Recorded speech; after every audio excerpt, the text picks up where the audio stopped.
Welcome to the Worth Listening podcast, where we focus on having positive and productive conversations around money. I'm your host, Lauryn, a 4-time Olympian and certified financial planner. On this show, my guests share their money stories. Everyone has a unique story and experiences both wins and losses when it comes to money. My intent is to give listeners something they can relate to, something that builds their courage to be open and take control of their own money story. When I'm not creating a great show for my listeners, I'm running my company, Worth Winning, where I help individuals and families organize their finances. Check us out at worth-winning.com. All right, now on with the show.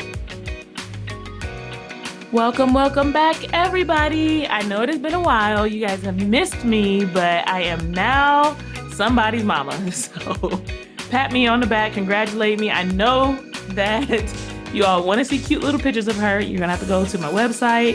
You can't see pictures on the podcast. That's just the way it is. So Arya was born on May 24th. And at the time of this recording, she is about 4.5 months old. So depending on when you listen, she might already be 5 months. She might be eating. I'll be keeping you guys updated as we go through the series. But surprise, surprise, as we come back to the podcast, we are going to do a series on momming because, why not? I became a mom and it has financial implications in my life. There's things that you just can't speak to as well until you've experienced them. And now I am here experiencing them live and in living color, and we're going to go through these things together. So this series is all things moms and money, and those who don't want to be moms as well. We'll get to that in a second, though. So we're starting this show with Chloe, none other than my favorite CFP bestie. And we are going to be talking today all things what to do before you have a child. So sometimes people just do what they do, and then there's a baby on the way, and there's not a lot of time to prepare. Well, you get the 9 months before the baby arrives, or 9-ish months until the baby arrives. But the reality is we should be financial planning for all aspects of our lives. And there are a lot of people that are actually spending a lot of time and effort putting into organizing, figuring out how they're going to create a child. There are same-sex couples that just can't, up and do it whenever they want. And there's cost implications related to that. There are other people that, are having various issues and are having to plan, and spend dollars related to those things. In any light, though, regardless of what your situation is, you should prepare as best you can. And preparing is doing the things before they happen, not after. Once you are in the mix, like the baby is here, there's no more time to prepare. You just figure it out as you go. I can speak from experience. There's a lot that I am still figuring out as I go. So welcome to another episode of the Know Better, Do Better series. Like I said, this one is entitled Preparing for Children. And Chloe, I know you've been quiet for a second. You're like, are you gonna let me in, Lauren? Am I gonna be on this podcast with you? Hey, everybody.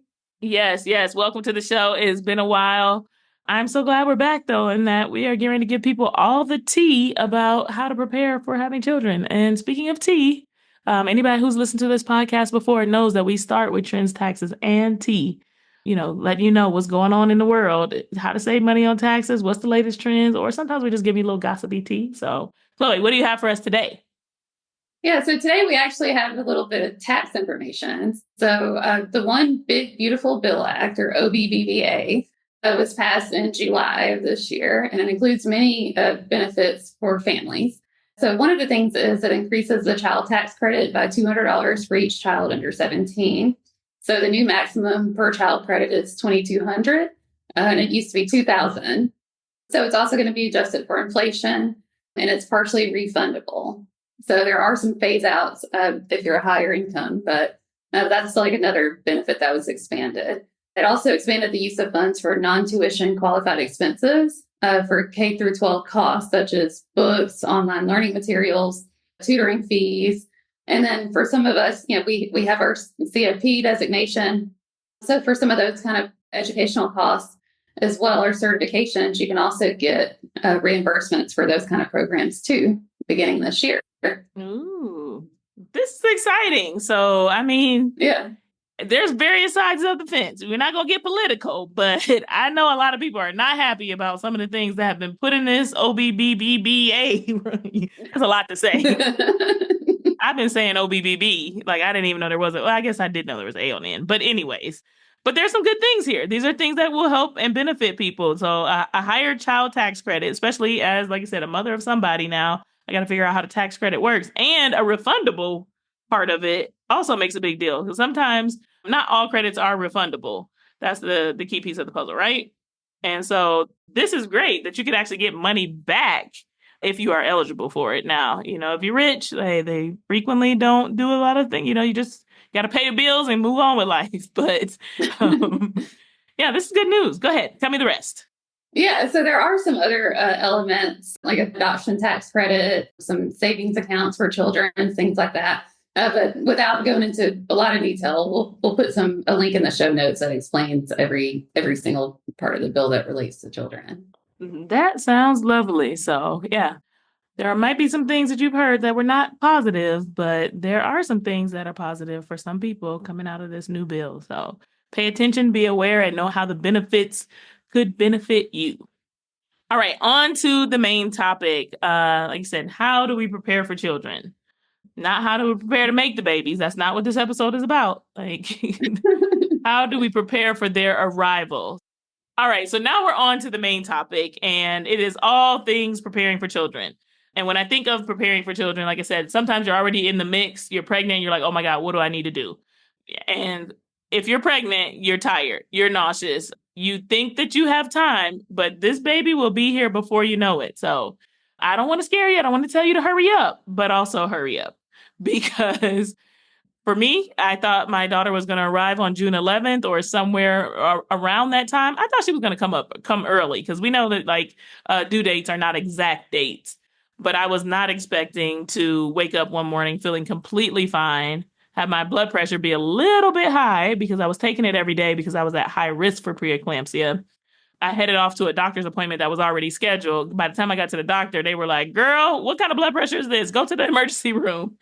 And then I was induced the next day. So, like I said, that doesn't have to be your story without you get all the drama. Really, it wasn't a dramatic thing. I just got induced. I had her naturally, had her without drugs, was super happy about all of that, had a really good birthing experience.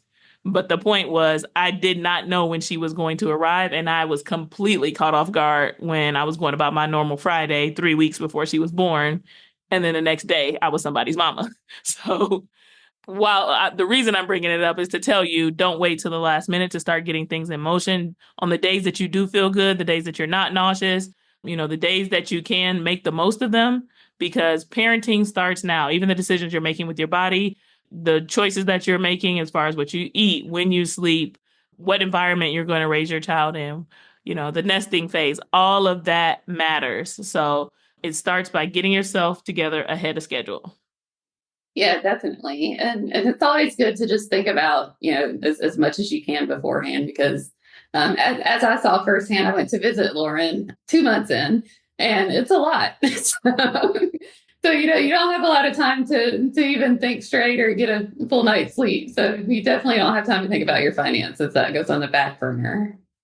All right. So if we're thinking about our finances, everything starts with our big bad B word, which is not a bad word at all, the budget. What is going to happen with your cash flow? One thing I definitely recommend having is a baby fund. So like I said, it doesn't matter if you're already pregnant or if you're thinking about getting pregnant, getting some money set aside specifically for the baby is the best thing that you can do for yourself. And when I say baby fund, it's like, oh, we have emergency funds. We have, some people call sinking funds. We have travel funds. Everybody's got a bucket for something.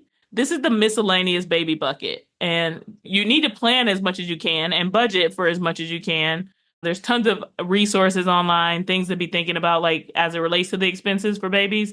But when I think about the baby fund, it covers the stuff you don't know that you're going to need. So it is kind of an emergency fund. So as an example, one of the things for me is I plan to breastfeed, but I wasn't making enough milk. So I had to supplement with formula. Well, formula comes at a cost. I picked a bougie formula, so $44 a can. Not the cheapest because I wanted to do organic and this and that. And I did all this research. But then it's like you got to boil the water. You got to, put the scoops just right and do all these things. So guess what I needed next? A formula machine.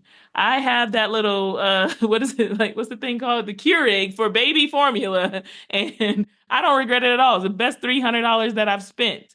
But I had gotten pretty much everything I needed, or so I thought, via my registry. Gifts from others, preparations in advance. I have a sister that has a baby, a daughter that's 1 year older than me, so I got a lot of hand me downs. And so there are going to be things that you don't know that you're going to need. And that's where the baby fund comes in hand. Otherwise, you can end up throwing yourself way off because $300 is not cheap for a formula machine.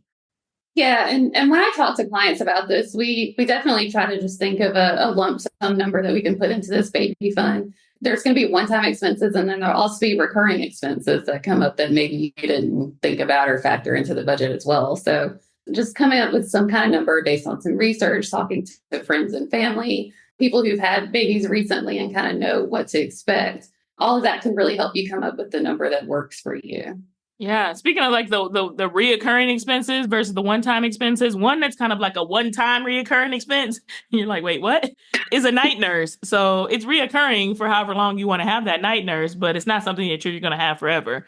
Usually people get a night nurse because, they're sleep deprived and they're like, I got to go to work, or, I'm done with maternity leave, or I value my sleep and I can't operate like this. It's a real thing. I did do some research on what it looks like to get a night nurse in America, and it's basically $250 per night. And most people that are doing a night nurse are doing it 3 times a week. So you're spending $750 per week in order to be able to get yourself some rest. That is a pretty penny to be putting towards something. And like I said, while it's a set period of time that you're going to be doing it, so it'll be a one-time expense in that regard, it will be reoccurring for however long you decide. Maybe you do that for a month, maybe you do it for 2 or 3 months. Maybe you flee the country and come to Colombia where a night nurse is $500 a month and they come every night, But you definitely want to be thinking about things like that in advance. Like, what kind of person are you? What kind of sleep do you want to get? What kind of help do you need? Whether it's a nanny, if it's a relative that doesn't work, that is retired, they may just need a flight to get here or get to wherever you are to be able to care for your child. And, you provide food, but then the grocery cost is up. These are all little things that we don't take into account because, yeah, food costs money and feeding one more person does cost a little bit more, and 2 more people and so on and so forth. So make sure you have that baby fund. Yeah, one thing is just think about the village that you have. A lot of times people live far away from their families. We don't have the same communities that we might have had growing up. And so, if you're in an area where your parents aren't in the same city or aren't in the same neighborhood or nearby, and you don't have, siblings or other people that can help out, then, your costs are going to be a lot more expensive than if you have people who can possibly help. 100%. They say it takes a village to raise a child. And baby, let me tell you, I don't know what I would do without 57 other people helping me. Because, yeah, it's just not something that any one person can do. So speaking of the village that it takes to raise a child, it also sometimes takes a village to create a child. And so the next thing that I want you to be thinking about as we, think about preparing for children is fertility treatments. Like I said, we have same-sex couples that, are using a non-traditional path maybe to create children. And then there's also people that are having a hard time. And it seems now more than ever, fertility treatments and because we're having children later, they talk about us millennials. I'm 42 and my daughter is 4 months old, that things like fertility treatments are coming quite the norm, but they're also not cheap, not free. This is where like we talk about employer benefits and reading the fine print and seeing if those things that, if that's something that's on your list of things to do and you're trying to decide between 2 jobs, you might take the job that has better healthcare as it relates to fertility treatments because it can get pretty pricey trying to create that child. Yeah, and even adoption could be expensive, if that's the route that you take. So just depending on, how you go about doing that, it could also be very expensive as well. And I just brought up insurance. So like I said, what kind of insurance you have matters as it relates to having a child, because, the worse your insurance is, the more it's going to cost you. And I've seen around like $3,000 seem to be the average cost, even with insurance, of what you end up paying out of pocket for childbirth in America. And that was the cost for me to pay completely out of pocket in Colombia.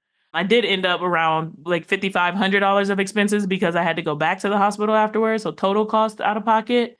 But then I found out that my insurance, I have a digital nomad insurance, and it covered everything. So I got lucky in that regard. But do realize that they're going to be expenses related to going to the hospital, You might have other stays in between or before your child is born. And so those are additional expenses that add up over time. The insurance covers this, but they don't cover that. And or you need to wait for reimbursement, or you got to fight to get your reimbursement. So having that baby fund to be able to kind of bridge the gap versus having to write that check and not having any other way to cover it, or now your mortgage is due and that hospital check was due at the same time, and you're feeling like you're in a pinch for the month. Having funds or creating a budget that is going to take into account what possible hospital expenses could be is going to be a key piece of the puzzle. Yeah, and so some of the ways that you can get a little bit of help is by, a registry and having baby showers, things like that. But that doesn't always cover everything. So I know you can talk about that, Lauryn. Woo, honey, baby. So this is what I'll say about a registry, and I mean a baby shower, actually, is that it's a fun time. Like, you want to get people together, you want to celebrate this exciting moment in your life, but it can also get pretty pricey. And now more than ever, people are getting fancier and fancier. Balloon arches. Let me just tell you, don't have a balloon arch at your baby shower. Like, I'm just going to put it out there. I did not have a good balloon arch experience, and it was not worth the money. And I think that broke my bank. I had a great budget for my baby shower, and then that busted the budget, and also was not worth it because it was a windy day. Okay, I'm going down a rabbit hole. But what I want to say about baby showers is be careful that you don't spend more on the baby shower than what you would have spent to buy all that stuff by yourself and just have it sent to the house, because that's what I think actually happens. Like I said, it's okay to spend money on your friends and your family and a party and, celebrating and being together. But you also, like I said, have a new little bundle of joy, or maybe 2 or 3 bundles of joy coming your way. And it's going to get real. So I don't want you to look back on your baby shower and think of that as a regret. And like, I wish I would have bought more diapers with that money instead. Yeah, definitely. Yeah. And Chloe brought up a good point too about the registry. Making sure that you have one is important, because people will ask as soon as you're pregnant. They will say, like, where's the registry? Like, they don't even care about the baby shower. They will just send something. People love purchasing for the baby. Let them be great. Get your registry together. Have that link in your phone, have it saved, because that's a great way to save money on stuff, even if it's just diapers. Like, what I started out with was just putting diapers on my registry. And then as people told me about items, I started to add those items. And then I sat down finally, 4 or 5 months in with my sister and did like a full registry. But get that link together. I will also say that clothing sizes are a lie, a complete lie. So just order a little bit of everything. Also, don't forget to get the preemie stuff. So you may come with the big baby right out the gate, but I'll tell you, you're going to be scrambling to figure out what to put on your child if you don't have any preemie clothes. Just get like 2 or 3 little preemie outfits, 2 or 3 little newborn outfits, and then, you can purchase the other things at a higher amount. Yeah, and this is a time where it's really good to lean on, siblings or friends who've had babies recently and kind of know what you should register for. Because if this is your first time, you might not think to register for all the things that you could possibly need. Absolutely. Yeah, I had no idea what I was doing. So like you said, don't be afraid to ask for help. I actually think I'm going to make a blog or something about it as well. There's a lot of resources out there, but for all the things that exist, there's some things that you just, like you said, you don't know you need until you need. So maybe I'll do like, here's the 20 things I didn't know that I needed. Yeah. And then I know some people like to, set up college funds and things like that, especially before the baby comes. It's not a bad idea to do that, but I often, want to make sure I know we probably talked about this before. You want to make sure you put your mask on first, that you're secure, you have enough money to take care of your family, the baby that's coming, that you're set for saving for retirement before you start prioritizing college fund. So if other people want to, give to that, then that's something that you could definitely be set up, but put it in perspective with what your other priorities might be or what you might need right now. Absolutely. So, a lot of people are like, invest. And they're not thinking about, like you said, their credit card debt, and they're putting money in a Robinhood account. This is the same thing. We do not want you setting up a 529 plan when you're not on track for retirement and you don't have anything that you need to be okay, financially, or like you said, you're in a bunch of credit card debt. But the truth of the matter is, too, like the 529 plan could be a great thing for the baby shower. I know Chloe and I have gone back and forth with the pros and cons of setting up a 529 plan in advance. And I think one of the biggest risks is switching back to the proper beneficiary at the right time. So if your baby's not born, they can't have a 529 plan in their name. So what you would do is set up a 529 plan in your name, and then once your child is born, you would need to switch it to their name.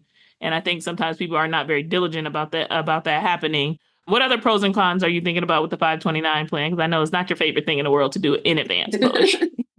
Yeah, I mean, I'd say the biggest thing is just, think about it in perspective with your other financial priorities and what you need most, right now, and then for your retirement, and then for the kid. It's definitely something, if you wait 9 months until the baby's here to even start it then, it's not going to make that big of a difference.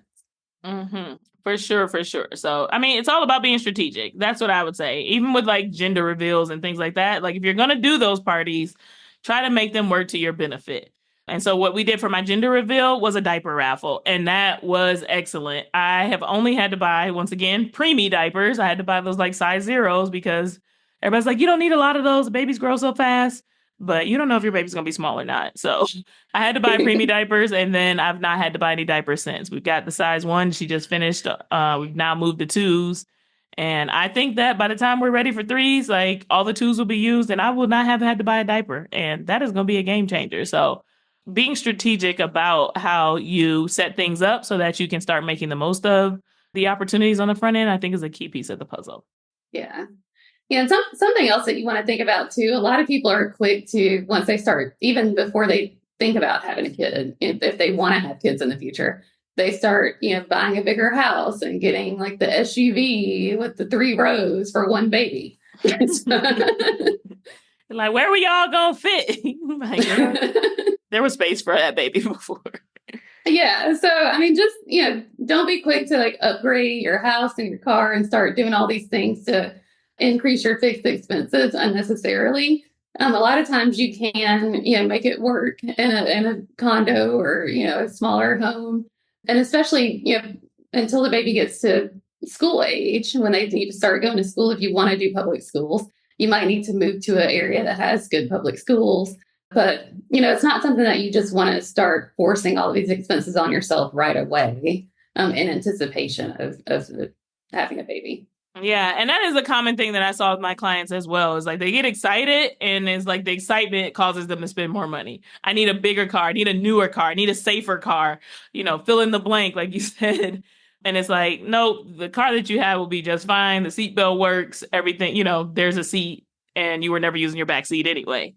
Or like you said, home wise, the baby is not like she's 4 months old right now. She can't walk. She can't do anything. So whatever space I'm in is whatever space she's in, or whatever her caretaker at that moment is in.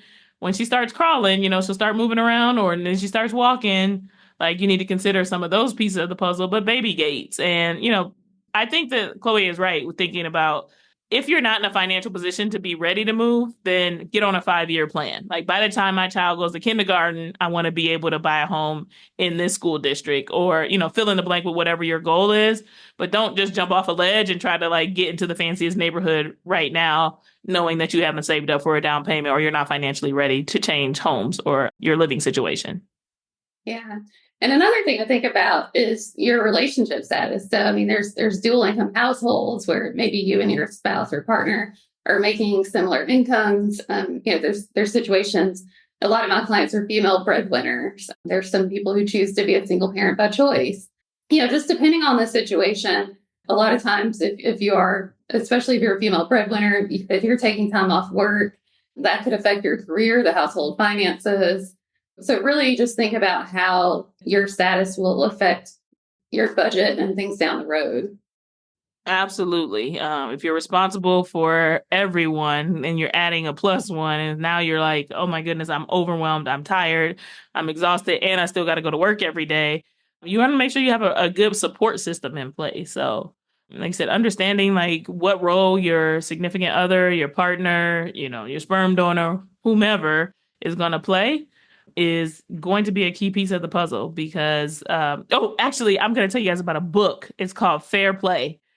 Game changer. Super important. Definitely recommend reading before the child arrives because it talks about the kind of unspoken chores or jobs that people have, and especially that fall on the woman. And so thinking about like, oh, there's a birthday party. It's not just take little Sammy to the birthday party. It is buy the gift, put the gift buy the gift bag paper. Think about little what Sammy wants. Buy the theme. You got to take a Spider-Man costume to the party. You take 2 hours out of your day on a work day or a Saturday, whatever the case may be. There's like 10 tasks that are wrapped up into one thing. You just call it go to the birthday party, but somebody doesn't realize, all the other ancillary things that needs to happen. And that's where like I think the resentment builds up is like you feel like you're doing 1,000 things because you are, instead of like naming that and kind of splitting those things up with your partner. Yeah, so definitely, yeah, some relationship and financial advice there for sure.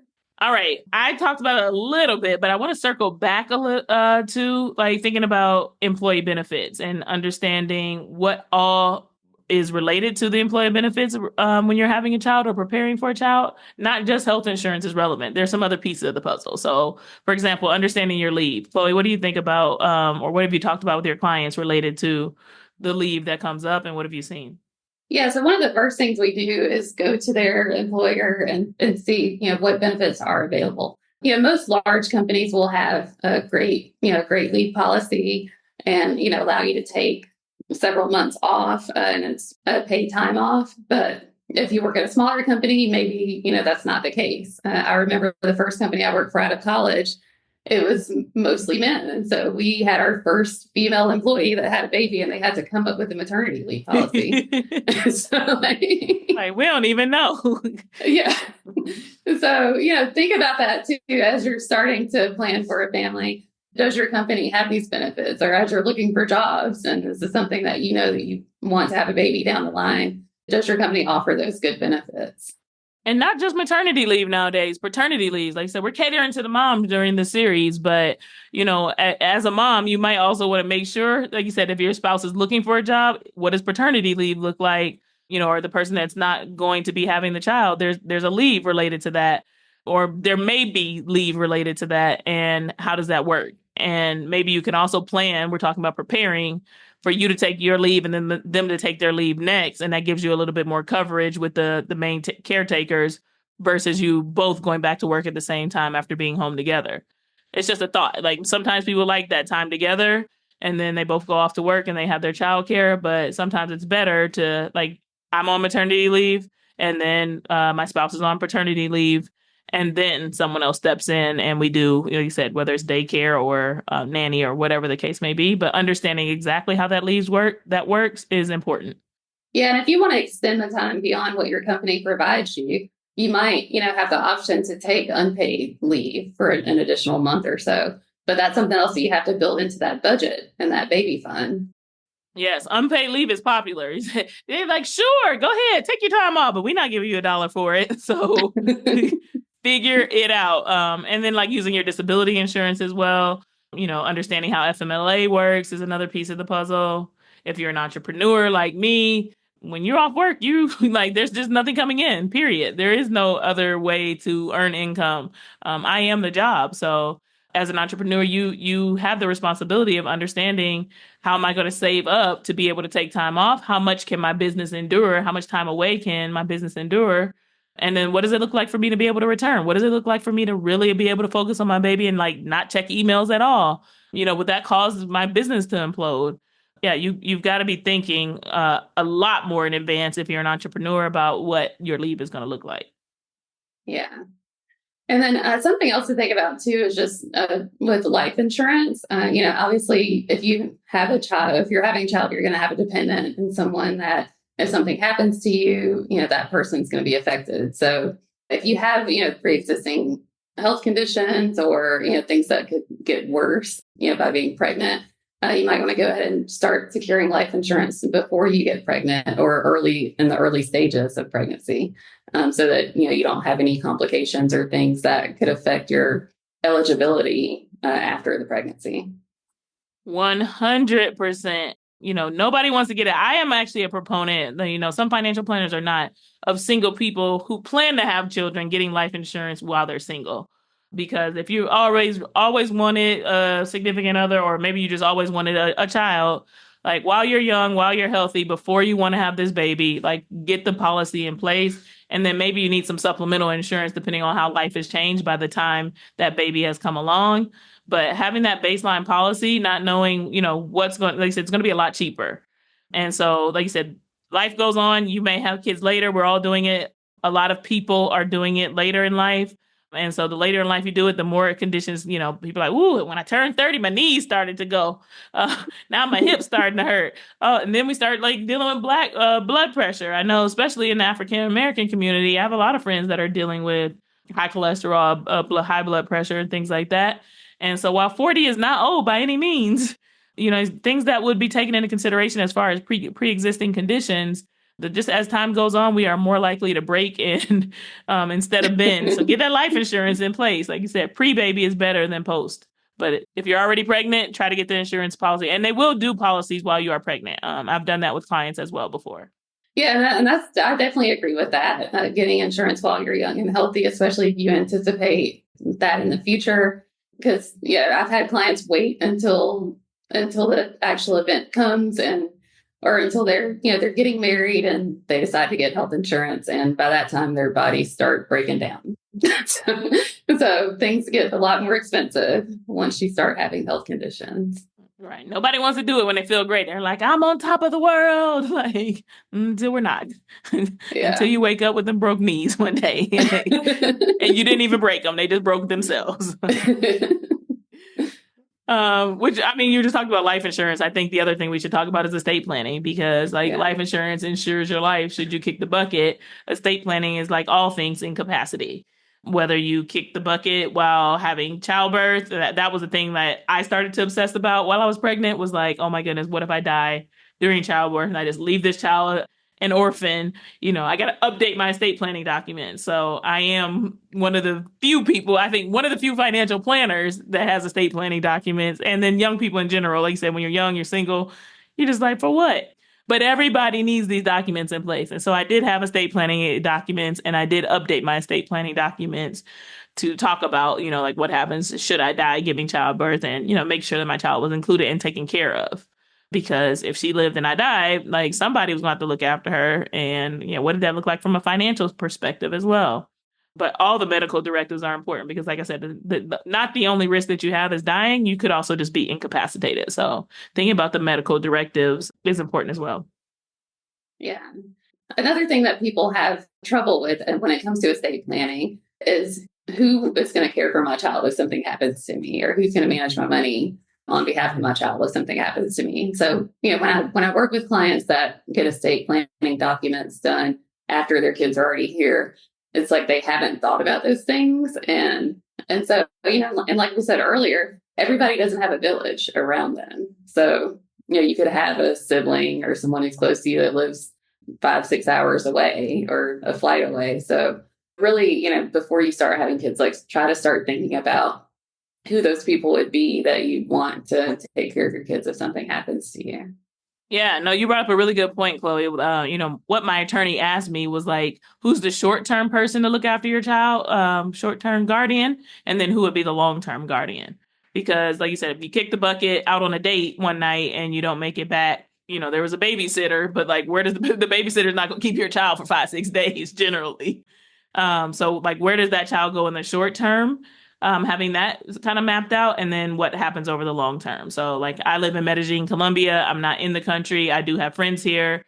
I have a friend that has children, and, I asked her, like, would you be the short-term person? So my sister would be arriving from another country to kind of look after her in the long term. Should, me and my significant other pass away. Like I said, I'm on the date night scenario right now. And so it's like, okay, now whoever, like I said, the babysitter can hand her off to my friend. My friend can keep her for a couple weeks, know she's a great person, great mom. And then my sister can step in, like I said, once everything gets itself figured out, and would be the long-term caretaker. So those are the things that, like I said, nobody wants to think about, but we need to think about. And it's our responsibility now as parents. You've done the deed, you've got 18 years, and really you got life with this little being that you've created, and it's our job to care for them and to be thinking about them all the time. Definitely. Well, any final thoughts? Let's see. What can I say? I think I'll say the cliche thing that everybody says. You will never be completely prepared to have a baby, even if it's not your first. Like you could be 5 or 6 times into it. You're gonna learn something new. It's gonna teach you something about yourself, in addition to about life in general. But what we all can do is be proactive. We can plan as much as possible in advance to be ready. Like I said, that's what this is all about, is like trying to shed some light on some of the things that are relevant in order to get prepared. And so while you will never be 100% ready, do what you can to get ready so that you're not having to pivot as much. As Laura mentioned, even if it's not the first, and sometimes you can have multiples. So I've had friends who've had natural triplets and twins. And so that, you go from 1 to 4 or Right. So that really changes things, and that baby fund has to be super fat Mm-hmm. to take care of all of that. So. Right. Yeah, that village needs to be ready to step in. I would say that was one of the other things. I think we frequently do this, like older women who want to have children. I was like, well, if I'm gonna do it, I hope I just get twins so I could just get it done one time and be done with it. Honey, baby, the Lord knew better. Like, I was like, I would have died if he would have gave me 2 or 3 kids at one time. Like, not the childbirth process, but the actually raising. Like, this little girl has so much personality and requires so much attention. I could not imagine trying to feed 3 at one time, diaper change, naps, all the things. Like, God bless every mother of multiples out there in the world. But be careful what you ask for. Yeah, definitely. All right. What is our money quote? We always like to wrap up, if you're a first time listener here, with a money quote. Chloe, what did you come up with today? So the first one is, don't handicap your children by making their lives easy. So that's by Robert A. Heinlein. I like that one. I feel like this is like a great theme for like how you want to parent, and be thinking about that. Like, we're talking about preparing for children, but preparing for how you want to parent is also a big piece of the puzzle. And while we want to get financially stable, we want to make good financial decisions, we may want to leave our children in a better financial position than our parents left us. I know that I am not interested in handicapping my child in the sense that, she's born with kind of what they say, the proverbial silver spoon in her mouth. We want them to understand like where these dollars come from. We want them to be organized financially. And for that, like I said, if we're talking about preparing, it starts with us making sure that we're organized. How can you be a good example of how to be a good steward with your money if you're not a good steward with your money? Your children are going to be looking to you to see how you're organizing your finances, how you're spending your dollars, how you're talking about money. But we also don't want to handicap them by one, shielding them from the financial issues that we may have in life, or 2, like I said, making everything just, go away with money, or saving them and not explaining to them how money works. So I love that one. Yeah, I know a big buzzword is generational wealth. Everybody wants to pass on money to their kids and their grandkids and everything. But if you're passing the money to them and you're not teaching them how to manage the money properly, it will not last. 100%. Another good quote that we came up with was, the greatest gifts that you can give your children are the roots of responsibility and the wings of independence. Yeah, that's another great one. And just, like you said, just talking to your kids about money, being open about it, teaching them the value of money, how to work hard for money. All of those things like really make a difference when they get older. Yeah. All right, guys. We have helped you as best we can to prepare. Best of luck to you. We're not leaving you here. We're coming back with the next episode is going to be like, what else do you need to be thinking about after you've had children? So we've helped you get on track. Here's what you need to do to get ready. Then what do we need to do once the child is actually here and we're trying to grow and raise financially responsible children? And I think those quotes left us with a good segue to be able to do that. I also have some really fun episodes coming your way. We have a traveling mom. We got the mompreneur. We've got the working mom. We've got the stay-at-home mom. We've got all kinds of moms. So stay tuned and keep your ears peeled. Is that a thing? Can you keep your ears peeled? I guess you keep your eyes peeled, but do you really peel eyes anyway? Whatever. Keep listening to the podcast. There's more good episodes coming. All right. We'll talk to you soon.